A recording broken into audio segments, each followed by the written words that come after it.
Heute lohnt es sich richtig dran zu bleiben. Wir sprechen über etwas ganz Neues aus dem Hause Kobi. Den Tiger 131. Ja, wobei neu. Naja, man sagt nochmal einer, Sarkasmus funktioniert nicht im Internet.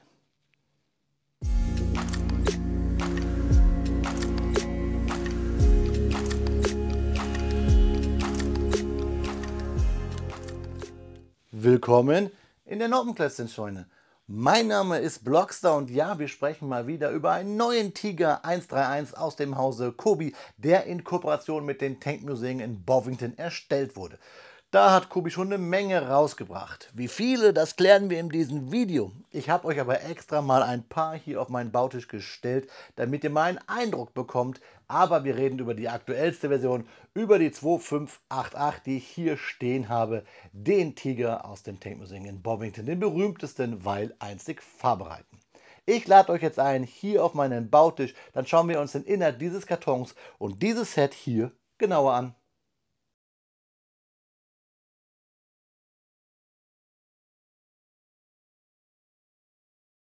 The same procedure that every 131 said. Freunde, wir haben hier wieder auf dem Bautisch eine Version des berühmten Tigers 131 aus den Tankmuseen in Bovington, unseren Panzer 6, den Tiger, den zurzeit meine ich, und das habe ich glaube ich in vielen Videos, denn ich habe schon viele Videos zum 131er gemacht, farbereiten Tiger der Welt aus dem besagten Tankmuseum in Bovington.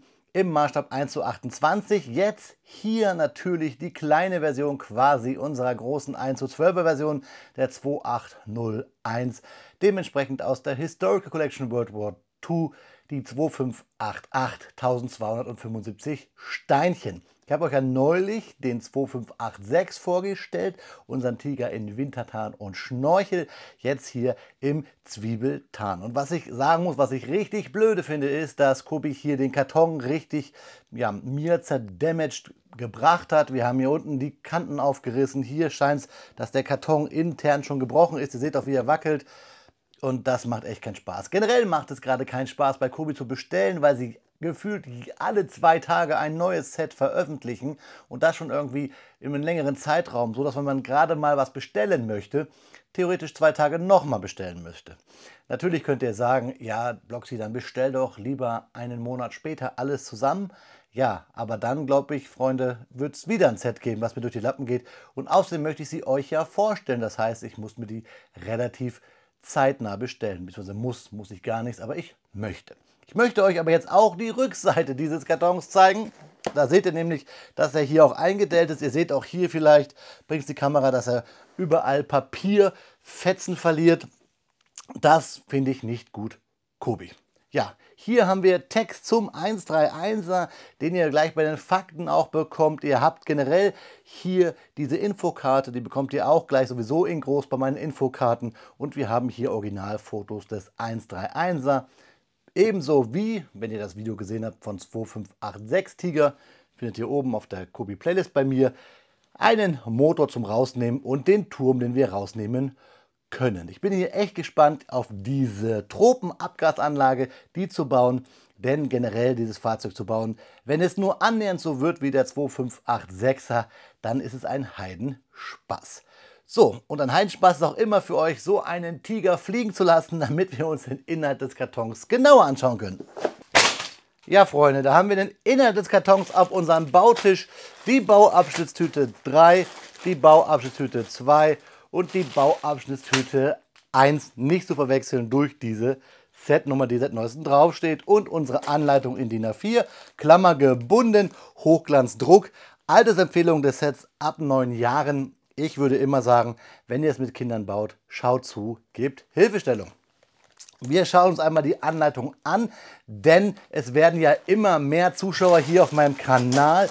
Immer mehr Leute interessieren sich vielleicht für Kobi und dementsprechend möchte ich euch diese Anleitungen, die oft missverstanden werden, etwas erklären. Ich habe Sprungmarken unter den Videos, auf jeden Fall bei jedem größeren. Springt, wenn ihr diesen Teil schon kennt. Also, wir fangen an mit der Tüte 1, die reißen wir auf, verteilen uns das so, wie wir wollen, den Inhalt, wie es euch am besten gefällt, nach eurem Gusto. Ich mache immer diese Häufchen und wir klemmen drauf los. Zuerst beachten wir immer hier unsere kleine Legende, da steht ja schon Be Careful, weil wir hier verschiedene Slopes haben, verschiedene Brackets und auch verschiedene Achsen. Es gibt auch manchmal verschiedene Wedges, Teils und so weiter. Wir reißen die Tüte auf, habe ich gerade gesagt, und klemmen nach Bauschritten drauf los, denn Kobi-Bauanleitungen haben keine Seitenzahlen und der aktuelle Bauschritt ist immer der farbliche. In den rechteckigen Klammern hier, bzw. abgerundeten Ecken, finden wir immer die Steine, die wir brauchen. Ich habe es euch gesagt, Pfeile oder manchmal auch Kreisbewegungen sagen uns, wie wir was zu bauen haben. Und zwischendurch gibt es immer noch mal so kleine Anlegehilfen, um zu sehen, welche Fliese zum Beispiel oder Achse wir anlegen. Hier zum Beispiel eine 1x5er Flat Teile. Und fertig sind wir dann, wenn wir die Tüte 2 und die Tüte 3 aufgerissen haben, mit dem Baustep 200. Da haben wir es ganz hinten, 33. Wenn wir den das Typenschild aufklemmen, unsere große Fliese mit dem Tank-Museum, aber unseren Panzer eigentlich fertig, haben wir bei der 232. Auf den letzten Seiten, ihr habt es hier schon gesehen, haben wir dann immer die Teileübersicht. Da könnt ihr kontrollieren, was ihr für Steine verbaut habt. Und wenn euch ein Stein fehlt, dann könnt ihr das hier unten auf dieser URL bei Kobi monieren. Da müsst ihr dann fotografieren oder sagen, welches Teil euch fehlt in der Anleitung. Zum Beispiel hier die Mündungsbremse, dann sagt ihr 230, macht ein Foto, ladet es hoch und fertig. Da bekommt ihr das Teil nach ein paar Tagen. Hier immer ein bisschen Werbung, findet ihr hier oben auf dem i meiner Kobi-Playlist, denn ich habe beide Fahrzeuge schon für euch gebaut. Ebenso hier hinten den Sturmmörser, den Sturmtiger habe ich auch schon gebaut und der 007 Tiger, der kommt ja demnächst auch noch bei mir. Findet ihr dann auch hier auf meinem Kanal. Freunde, ich wünsche euch jetzt aber viel Spaß bei der Faktenzeit zum Tiger 131 und ich hoffe, ihr habt Spaß, auch mir beim Klemmen zuzuschauen.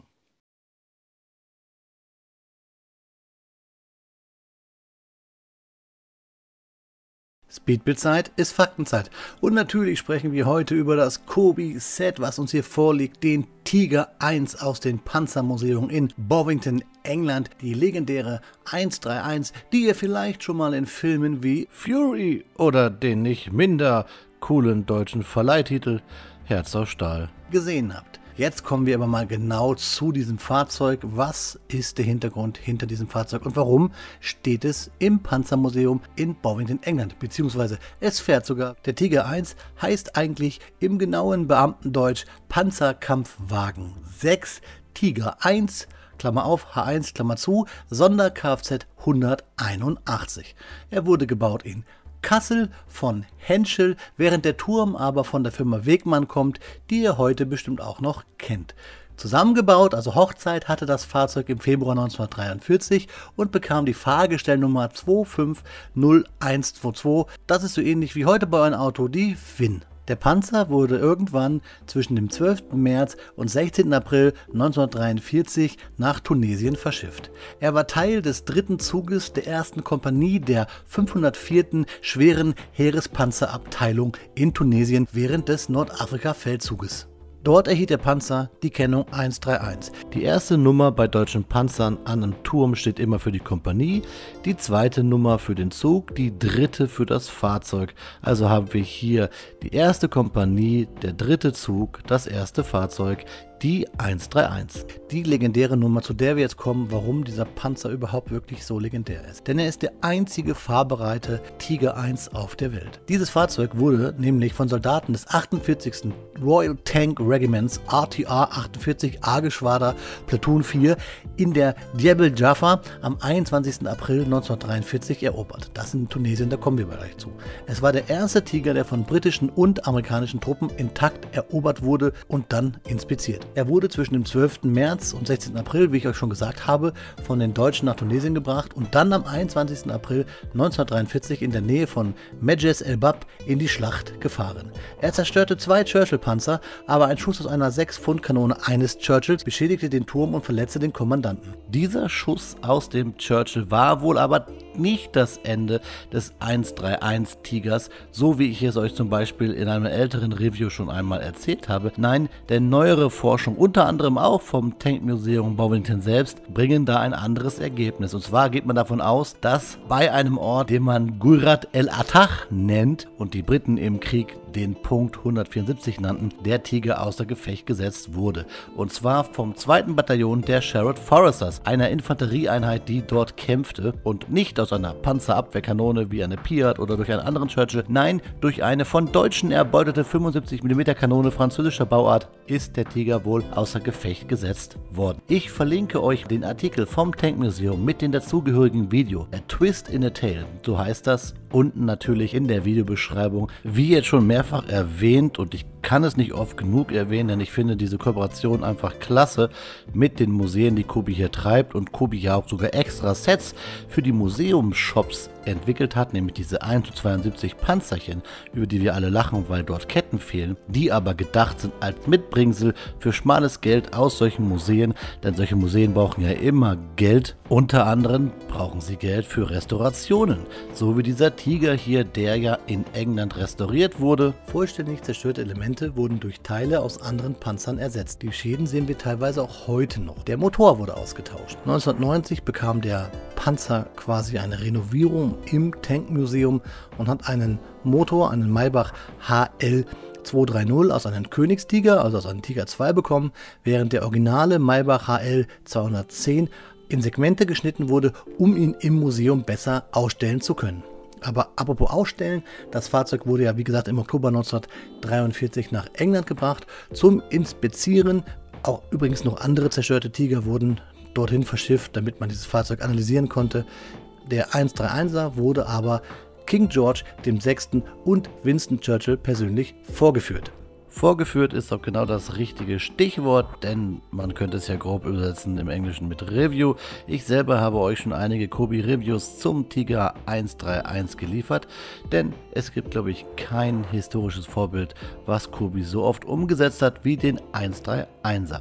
Und wenn ich jetzt mal maßstabtechnisch etwas zurückrechne, dann haben wir zum Beispiel die 3093, den 131er in der 1:72 Version von Kobi. Wir haben die 2710, die 1:48er Version, und dann haben wir diverse 1:28er Versionen, wie zum Beispiel die 2556, die 2556 Anton, die 2519, die gab es sogar zweimal, und die 2477, die es dreimal gab. Und ganz am Ende steht natürlich unsere 2801, unser Tiger in der 1:12 Version. Also Kobi mag dieses Fahrzeug, aber ich kann es verstehen, denn er steht in einem Museum und Museen müssen unterstützt werden. Und vielleicht habe ich das ziemlich oft in diesem Review gesagt, aber es kann ja auch als Grundmessage vielleicht dienen, dass wir Museen, egal welche, hier sprechen wir natürlich über technische Museen, über Panzermuseen, aber generell eigentlich jedes Museum gehört ja irgendwie unterstützt. Und wenn wir einen Euro, 1 Cent über haben, dann ist es vielleicht gar nicht verkehrt, etwas in diese Etablissements zu stecken, die dem Erhalt von Kultur und Kulturschätzen oder wie hier Industriekulturschätzen dienen. Nach 4 Stunden Bauzeit steht er da, unser Panzer 6 Tiger Number 131, unser Tiger in der Ausführung E, der 131er, das Kobi-Set 2588 aus der Historical Collection World War II in Kooperation mit dem Tankmuseum in Bovington. Ich habe euch hier auf dem Bautisch noch die 2586 hingestellt. Natürlich hier unseren Wintertiger, den ihr neulich bei mir auch im Review gesehen habt. Die Limited Edition, damit wir einmal vergleichen können. Und natürlich meine älteren 131er Versionen. Auch einfach, damit wir hier etwas runderes Gesamtbild haben zum Vergleich zur Evolution von Kobi, wenn es um den Maßstab in Anführungszeichen 1:28 geht beim Tiger 131. Hier auf meinem Bautisch findet ihr noch die 2556 und die 2519. Ich habe es euch gerade bei den Fakten gesagt, es gibt ja 10 verschiedene Varianten vom Tiger 131 bei Kobi. Das spricht für Innovation, das spricht für Mut, für was Neues, aber das ist natürlich sarkastisch gemeint. Dieses Fahrzeug ist halt etwas ganz Besonderes. Ja, unser Tiger hier in der Ausführung E, da es ja bis auf unsere 2586. Alles etwas mit Afrika zu tun hat, habe ich mal ein paar Palmen hier mit dekoriert, beziehungsweise hier habe ich dann nochmal die Limited Edition Sachen von der 2586 mit auf den Bautisch gestellt, denn bei dem Motor kann ich mich gleich mal ein bisschen connecten. Wir hatten bei der 2586 ja hier unseren Maybach HL 210 Motor, während wir hier bei der 2588 ja einen Maybach HL 230er Motor haben.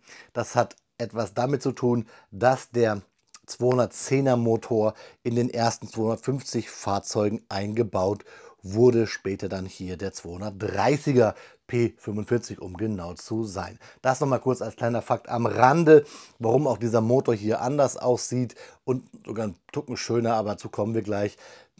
Das Fahrzeug ist halt ein normales Set, das ihr euch kaufen könnt. Das hier ist eine Limited Edition. Ein paar Steine haben wir über beim Set, nämlich hier auch ein paar Granathülsen, natürlich unser Bügelperlenaufbügeler, unser Bügelperlenapplikator, ein paar Stäbe, ein paar Bolzen und natürlich dann Bügelperlen und ein anthrazitfarbenes Kettenglied.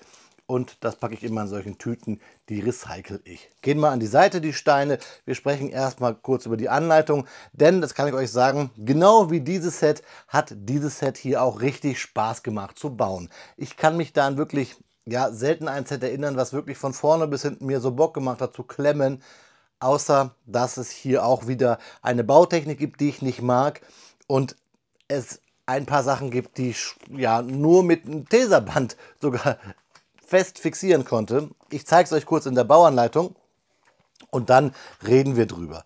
Und zwar ein Baustep oder ein Bauschritt, den ich bei keinem Kobi-Set mag, ist, wenn wir in diese einmal 2 Plates holen Hollow Bricks, so nenne ich sie mal, diese C-Clamps hier reindrücken. Das macht keinen Spaß. Ich habe von vielen von euch schon Kommentare unter meinen Videos gehabt, dass das euch auch keinen Spaß macht. Man kriegt richtig Furchen in den Fingern, weil Kobi manchmal hier dann doch zu unsauber gießt. Gerade hier unten am Kranz und dann bei dem Loch. Da steht um Mühe mal etwas Plastik über und es macht so keinen Spaß, etwas da reinzudrücken. Das tut richtig weh. Und wenn ihr mal in den Speedbild bei mir spult, dann seht ihr auch, dass ich da richtig lange gebraucht habe. Dann gibt es eine Sache, die ich gerade erwähnt habe, nämlich die Schräge am Heck, die man hier mit einem Riegel baut. Quasi hier macht man diese einmal Zweier mit Bar und diese dünne Fliese drauf und soll sie dann hier mit der Hinge oben festklemmen und einmal einrasten lassen und dann die Hinge umklappen. Das ist zwar alles schön und gut, Kobi-Steine klemmt zwar sehr, sehr gut, aber sobald man hier etwas überbiegt, klatscht es da unten ein bisschen raus. Das hat bei dem Wintertiger hier besser geklappt. Hier habe ich mit Tesafilm arbeiten müssen. Vielleicht habe ich es auch schon zu oft versucht, ich weiß es nicht. Das ist ein Abzug in der B-Note. Und dann eine Sache, da gehe ich auch gleich drauf ein, wenn ich es euch am Set zeige. Das ist einmal das Bauen. Also hier baut man den Turm erst von unten und dann soll man ihn umdrehen und weiterbauen. Das macht aber überhaupt keinen Sinn und keinen Spaß, wenn der Turm von unten noch nicht fertig ist, weil dann all das, was wir unten dran bauen, beim Umdrehen natürlich abfällt. Und dann haben wir hier aber noch eine gelbe Markierung, die auch wichtig ist, zeige ich euch auch gleich in echt. Das sind hier diese Schläuche, die Ausführung E mit diesen Schläuchen am Motor, an der Abgasanlage. Das hat so keinen Spaß gemacht, das zu fixieren. Es geht auch immer ab, wenn man nicht richtig drücken kann, weil das ja hier eine Klappe ist, zeige ich euch gleich. Das macht keinen Spaß. Bitte, bitte, bitte. Und deswegen habe ich auch den Motor draußen gelassen. Ja, Kobi, macht da mal bitte, schärft da bitte mal nach. Ich zeige euch jetzt den Motor. Unseren Maybach, von denen ich eigentlich schon eine ganze Menge habe, unseren HL 230er. Ich habe schon gesagt, irgendwann baue ich mal eine Maybach Motorfabrik. Das wäre doch ziemlich cool. Schön ist natürlich wieder hier Drucke, auch gerade hier bei diesem Antriebsrad, beziehungsweise dann wahrscheinlich, wo es um Getriebe geht. Das macht schon Spaß, sind auch hier oben diese Ventildeckel. Das sieht schon cool aus. Aber wir sehen es ja hier, wie Kobi bei der 2586 es noch besser machen kann. Hier, das ist dann nochmal ein kleiner Unterschied. Trotzdem finde ich es cool, dass wir diese Sachen dabei haben. Nur der Ein- und Ausbau in diesem Fahrzeug macht überhaupt keinen Spaß. Zeige ich euch aber gleich. Dann das Typenschild sehr groß. Ich finde halt ein bisschen mit diesem NO, diesen englischen 131, das ist irgendwie ein bisschen blöd, aber natürlich, das Fahrzeug steht im Tankmuseum in Großbritannien, in Bovington. Dann benamsen wir das so, alles gut. Ich will hier gar nicht zu viel meckern. Jetzt zeige ich euch das Fahrzeug einmal. Es rollt sehr gut. Auch hier auf meinem glatten Bautisch, der eigentlich nicht dafür geeignet ist, gut mit Kettenfahrzeugen zu hantieren. Was ich sagen muss, mir gefällt dieses Fahrzeug, das wir jetzt ja hier in Zwiebeltarn haben, ähnlich wie das große Set von Kobi und sehr nah am Original, dass wir hier noch mehr Kleinigkeiten so ein bisschen am Fahrzeug haben, wie bei unserem Wintertiger. Wir sehen es hier vorne schon, hier haben wir also einen Griff, den hat er nicht. Natürlich haben wir hier die Schläuche und hinten natürlich hier die Abgasanlage. Das gefällt mir irgendwie ganz cool. Wir haben natürlich jetzt hier nicht den Schnorchel wie bei dem Winterfahrzeug, aber irgendwie gefällt mir der hier optisch schon richtig, richtig gut. Wir haben natürlich viele Drucke hier, wir haben unsere Kette hier vorne, wir haben die Schaufel, das haben wir hier auch. Wir haben hier die bedruckten Frontplatten. Wir haben natürlich überall am Turm unser 131 stehen. Hier haben wir auch nochmal eine Ladeluke, da die 131 und da hier auch für den Nahkampf nach hinten. Und da auch die 131, hier haben wir Bolzen gedruckt, da unser Balkenkreuz in klein und auf der anderen Seite auch. Von hinten hier die Kurbel für den Kaltstart des Motors, beziehungsweise für das Warmkurbeln des Motors und hier auch wieder unser kleines Balkenkreuz. Und dann die bekannte Bautechnik hier mit den Hinschen für die Schutzbleche. Und vorne natürlich hier die Luke für den Fahrer, auch alles schön bedruckt, sowie hier oben nochmal dieses, ich sage es ja immer, sieht aus wie ein Brotbeutel, aber ist halt beziehungsweise Essbesteck, das ist halt hier dieses ovale Steinchen, dieser runde Stein, der halt wahrscheinlich einen Werkzeugkasten darstellen soll. Das Coole natürlich bei diesen großen 1:28er Fahrzeugen, den neuen Tigern, ist, dass wir den Turm abnehmen können. Und ich zeige euch erst nochmal das Innenleben, was fast identisch ist wie hier bei unserem Wintertiger. Ich sage es euch nochmal, hier haben wir die Batterien, die auch wirklich in echt fast so aussehen. Wir haben hier die Flansch für den Antrieb vom Turm. Wir haben hier Munition gelagert und wir haben hier die Kardanwelle. Das ist richtig cool. Da seht ihr es. Da haben wir die Munition, die Batterien, hier Feuerlöscher, beziehungsweise es sieht so aus wie eine Feuerlöscheinheit und dann die Kardanwelle. Natürlich könnte man hier noch ein bisschen zufließen. Vielleicht macht das Kobi bei späteren Versionen, bei anderen Versionen. Da geht sicherlich noch mehr in den Innenraum. Aber wir sind ja froh, dass wir sowas jetzt im Innenraum haben. Schön auch die Laufräder, die fast richtig original aussehen, gerade auch die dahinter liegenden. Ich kann es euch mal hier zeigen, da sieht man ja die Noppen hier unten. Also das sieht schon fast echt aus wie so ein richtiges Schachtellaufwerk, auch wenn Kobi da ein bisschen trickst. Ihr seht es vielleicht hier, 2 Rollen übereinander und eine davor. Die Schutzblech-Variante kennen wir auch schon, dass wir hier an Hinges mit einmal 1er Bricks, dann hier diese schräge Form hinkriegen. Das hält auch hier ganz gut.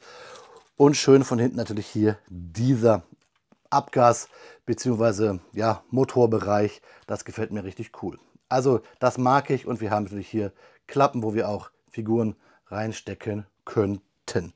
Jetzt zeige ich euch gleich den Turm nochmal, beziehungsweise ich zeige euch das Fahrzeug nochmal ganz kurz von unten, denn das ist ja diese typische Kobi Bauart, die neue, dass wir hier quasi die Steine hinlegen mit diesen dünnen Fliesen, die oben und unten Noppen haben, verbinden und auch dann oben drauf, das habt ihr gesehen im Speedbild, Brackets legen, auf denen wir dann drauf aufbauen. Eine richtig coole Bautechnik. Hier kann man es übrigens auch sehen, dass wir da ja Brackets haben.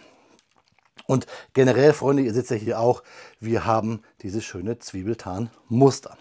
Jetzt rolle ich mal kurz zurück und dann schauen wir uns den Turm an. Hier haben wir das Innenleben des Turms. Das macht so ein bisschen Spaß zu bauen, bis man es dann arretieren muss und ausrichten muss, damit es gerade ist. Ihr seht es hier, damit wir es dann reinpacken können in den Turm. Und beim Bauen, ich habe es euch gesagt, wenn man erst so bauen soll, dann so, dann wieder so, dann bricht man das irgendwie ab. Das macht keinen Spaß. Und auch hier wieder, ja, meine Lieblingssteine. Ich will mal versuchen, ob ich es dran gesucht bekomme, ganz genau. Ja, ihr seht es hier, da sieht man, dass diese Steine solche Gussnasen an den Seiten haben, so Striche. Und wenn man die dann in so einen Hohlstein reindrücken soll, das ist schwer. Da muss man fast schaben, fast kratzen. Das macht keinen Spaß. Also da ist Kobi Eine tolle Bautechnik sich ausgedacht, aber mit diesen Steinen, die in Hohlräume zu drücken, wenn die noch solche Überstände haben, das macht keinen Spaß. Die Drucke, ich habe es euch gesagt, hier unser Kasten, hinten auch die 131 und natürlich auch hier haben wir wieder Klappen, wo wir eine Figur reinstellen können und hier auch. Auch da können wir mit Mühe und Not eine Figur reinklemmen. Viele von euch packen da ja Figuren rein, die eher aus Dänemark kommen als aus dem Hause Kobi. Und von vorne hier der Druck und die Mündungsbremse mal richtig gemacht. In vielen meiner Videos habe ich die Mündungsbremsen immer irgendwie verdreht. Das mögen einige nicht. Das ist keine Absicht, liebe Freunde, so gehört es richtig. Ja, und jetzt zeige ich euch das, was mir an diesem Set nicht gefällt, aber ich glaube, es geht bautechnisch auch gar nicht anders. Das ist nämlich hier der Motorbereich. Denn wenn man an diese Klappe möchte, und vielleicht könnt ihr euch erinnern, wenn ihr dieses Video gesehen habt, dass man ja hier an den Motor ran müsste, um ihn rein und rauszupacken, dann muss man dieses ganze Geraffel hier abnehmen. Man muss sowieso fast alles abnehmen. Man kommt sich hier fast vor wirklich wie eine Instandsetzungseinheit eines Tigers, denn man muss eigentlich mal das hier abnehmen, wo man schon dieses ganze Tube drehen muss, so richtig, damit es überhaupt hier rein connectet. Ihr seht es da, man muss hier wirklich so ein bisschen, ja, das alles ausrichten, damit es passt. Hier das gleiche. So, und dann kann man hier die Klappe aufmachen. Da braucht man aber auch Kraft zu, bzw. Fingernägel. Und dann könnte man hier den Motor sich anschauen. Ihr seht da unten auch die Jumper Plate, damit man den Motor da drauf drücken kann. Aber durch dieses Loch kriegt man es überhaupt nicht rein. Man muss hier alles abnehmen. Das zeige ich euch kurz. Ich mache es immer komplett. Hier, man nimmt diese Schläuche ab, die ja Metallbänder sein sollen. So, und jetzt kann man das hier so rausnehmen. Und schon sehen wir hier einmal die Verkleidung und hier dann den eigentlichen Motorraum. Hier schön dargestellt, ein bisschen rostig. Dann wieder hier Metallic, dann wieder das Light Blue Gray von Kobi, richtig cool. Da seht ihr auch, dass ich ein bisschen mit Tessermann gearbeitet habe. Seht ihr das? Da, damit dieser Stein hier nicht rausfliegt, weil er da hinter Achsen festgeklemmt ist. Vielleicht seht ihr es. Da, das soll eine Art Riegel sein. Wie gesagt, mit diesem Teserband geht es, denn sonst fällt er mir immer wieder ab und dann wuschelt er da drin rum und klappert. Ja, und jetzt diesen Motor da reinzubringen, das ist schwierig. Also ich versuche es jetzt einmal für euch, einmal so. Also wir tauchen ein und dann hoffen wir, dass wir ihn umbiegen können. Nein. So. Und schon fällt er mir schräg rein. Ihr seht es, das ist gar nicht so einfach. Generell kann ich euch auch sagen, da ist der Jumper. Hier sind diese Hohlsteine, die immer mit rausgehen, wenn man versucht, den Motor rauszuziehen. Also ich habe bei beiden Versionen, beim Wintertiger und bei der neuen Version des 131ers, hier nie den Motor anständig rausgekriegt, ohne dass diese Steine mit im Panzer geblieben wären. Also Freunde, wisst ihr was? Ich lasse es bleiben, es macht einfach keinen Spaß. Der Motor fällt mir auseinander. So, ich sage ja, es gibt einfach Schöneres. Ich baue ihn gleich zusammen, damit ihr einfach gleich nochmal Detailbilder bekommt. Ich zeige euch trotzdem nochmal ganz kurz die alten Varianten, während ich den Tiger hier grob zusammenpacke. Und zwar einmal hier die vorletzte Version, die haben wir auch einmal im Stream gebaut. Da oben habe ich mich selber mal reingepackt. Videos zu all meinen Kobi-Sets findet ihr hier oben auf dem i. Auch dieses Video wird wieder etwas länger gehen.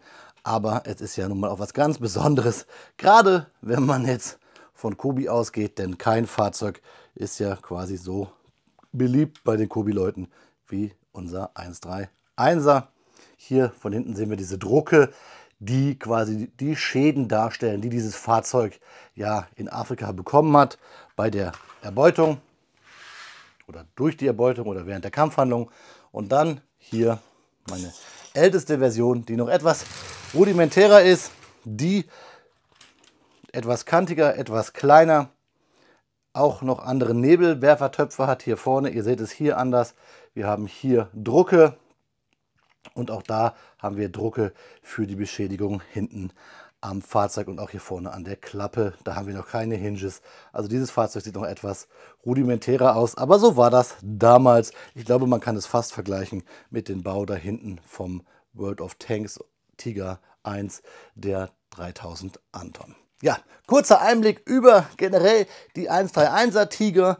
Eigentlich wollten wir nur den 2588er besprechen. Das wird ein sehr langes Review, aber es gibt ja Kapitelmarken, da könnt ihr immer springen. Jetzt bekommt ihr von diesem Fahrzeug noch einmal komplette Detailbilder im Vergleich zur anderen aktuellen Version, zur 2586. Und dann schauen wir uns zum Abschluss noch einmal in die Augen, liebe Freunde. Ja, Freunde, wie versprochen bekommt ihr Detailbilder des Tiger 131 des Kobi-Set 2588 und am Anfang hier sogar im direkten Vergleich mit dem Schwestermodell, das ja auch dieses Jahr rausgekommen ist, der 2586 unseres Tigers hier im Wintertarn mit Schnorchel. So könnt ihr euch einfach selber nochmal einen Eindruck vom Set machen, unabhängig von meiner Meinung, von meinen Eindrücken. Ich möchte euch daher nicht bevormunden. Schaut es euch an. Ich werde euch diese Videoshow noch einmal etwas länger bei den Social Media Kanälen von mir präsentieren. TikTok, Instagram und vielleicht sogar auch nochmal als Short hier auf YouTube. Was ich natürlich noch erwähnen möchte, ist, dass dieses Set keine Minifigur hat. Was ihn etwas unterscheidet, diesen Tiger, von den Tigern davor, wo wir ja immer irgendwie eine Minifigur hatten. Entweder einen Arthur, den Brandmanager, so sah die eine Figur auf jeden Fall aus, oder die Leute aus dem Tank Museum in Bovington. Das finde ich etwas schade, denn mit jedem Set, was ich baue, habe ich die Kobi-Figur immer etwas lieber, mag sie immer mehr. Und dann noch eine wichtige Frage, Freunde. Dieses Video geht jetzt wahrscheinlich hier wieder weit über die 30 Minuten. Ist diese Länge bei solchen Sets für euch in Ordnung oder hättet ihr lieber zweigeteilte Reviews, wie das ja andere YouTuber machen? Schreibt mir eure Meinung mal zu der Länge meiner Videos unten in die Kommentare, liebe Freunde. Ja, Freunde, dass das Video schneller zu Ende als bei Kobi wahrscheinlich schon wieder ein Designer an einer neueren Version des Tiger 131 sitzt. Kobi hat das Jahr des Tigers ausgerufen. Wir bekommen hier noch einen, den 007er in 1:28. Dann sind wir quasi perfekt ausgestattet, wenn es Tiger angeht. Ich habe euch jetzt schon eine Menge vorgestellt und so langsam gehen mir hier auch die Fakten aus. Ich habe hier schon ein bisschen recycelt, habt ihr vielleicht gemerkt. Denn über den 131er gab es ja neue historische Erkenntnisse, beziehungsweise habe ich sie erst entdeckt. Ich bin überzeugt, dass dieses Set noch einmal und noch einmal und noch einmal vom Kobi kommt, einfach wegen der Kooperation mit den Museen und wahrscheinlich muss auch immer sowas kommen, damit diese Kooperation bestehen bleibt. Trotzdem würde ich mir natürlich mal was anderes wünschen. Diese Tiger in 1:28 zu bauen, machen richtig Bock.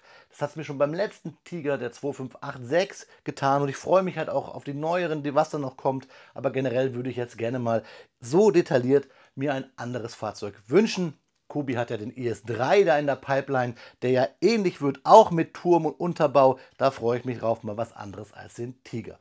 Und dann ist natürlich hier das Thema Preis. Wir haben hier 100 Euro. Das ist im Vergleich zu einem anderen Hersteller, der keine Panzer baut und auch keine Panzer bauen will, vielleicht sogar noch ganz normal. Aber wenn man den Gap sieht, wo Kobi herkam, auch gerade bei den 1:28er Panzern ist das schon ein Thema, wo wir drüber reden müssen. Ihr habt es am Intro gesehen, die anderen Versionen des 131er waren viel, viel günstiger. Klar hatten die weniger Steine, aber ihr könnt ja selber mal ausrechnen, wie lange ihr arbeiten müsst, um so einen 100-Euro-Panzer euer eigen nennen zu müssen. Es ist Spielzeug, es ist Hobby, man braucht es nicht, ich weiß, aber auch ich muss hierfür lange arbeiten. Schreibt mir eure Meinung zum Tiger 131 gerne unten mal in die Kommentare. Schreibt mir gerne eure Gedanken zu Kobis Produktpolitik, zu diesem Sets, wie ihr euch freut auf die nächsten Tiger oder was ihr generell an dieser Serie gut oder schlecht findet. Bitte alles unten in die Kommentare, das ist wichtig. Ich möchte mich da mit euch austauschen. Und generell vielen lieben Dank bis dahin für den Support und die vielen Kommentare und Anregungen auch unter diesen Videos und die vergangenen Videos, denn das ein oder andere, was ihr mir unter den Videos der alten 131er Version geschrieben habt, habe ich versucht in die Fakten jetzt dieses Videos mit einzubauen. Ein langes Video, ich hoffe es war für euch spannend, teilt es gerne den Leuten da draußen, denn wir sind ja eine coole große Klemmbaustein-Community und auch das Thema Kobi kann bei aller Kritik an der Preispolitik sicherlich noch wachsen und vielleicht werden dann die Sets auch wieder günstiger. Man wird ja wohl noch träumen dürfen. In diesem Sinne, Freunde, wie immer bei einem Fahrzeug, gute Fahrt. Die Palmen lassen uns auf eine schöne Zeit im Sommer hoffen. Auf Wiederbauen, euer Freund, der Blockstar.